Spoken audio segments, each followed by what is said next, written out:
यह भारत का वो कुंड है जहां भगवान परशुराम ने अपनी मां की हत्या करने के बाद अपने हाथ से चिपकी हुई कुल्हाड़ी से मुक्ति पाई थी।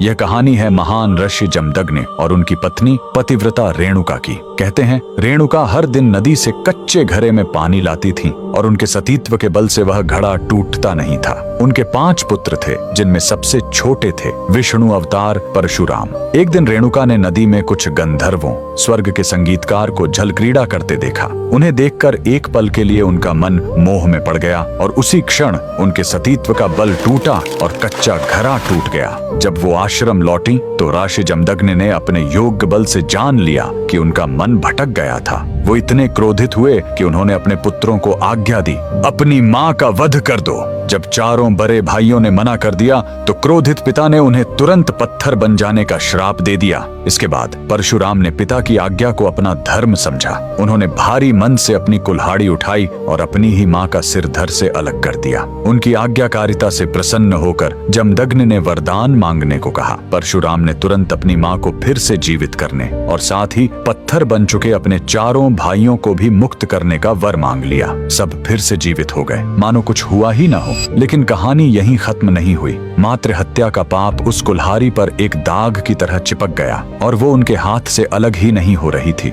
उस पाप से मुक्ति पाने के लिए वह दर दर भटकते रहे, लेकिन कोई भी तीर्थ उस कुल्हाड़ी को छुड़ा नहीं सका। अंत में वह पहुंचे पूर्वी हिमालय की लोहित नदी के किनारे और जैसे ही उन्होंने इस कुंड के जल को छुआ, चमत्कार हुआ। कुल्हाड़ी अपने आप उनके हाथ से छूट गई। यही पवित्र स्थान आज अरुणाचल प्रदेश में परशुराम कुंड के नाम से जाना जाता है। आज भी हर साल मकर संक्रांति पर हजारों श्रद्धालु यहाँ इस विश्वास के साथ डुबकी लगाने आते हैं कि यह कुंड उनके सारे पापों को धो डालता है, ठीक वैसे ही जैसे इसने स्वयं भगवान परशुराम को पाप मुक्त किया था। भगवान परशुराम को दिल से मानने वाले सभी भक्त कमेंट्स में जय परशुराम जरूर लिखें।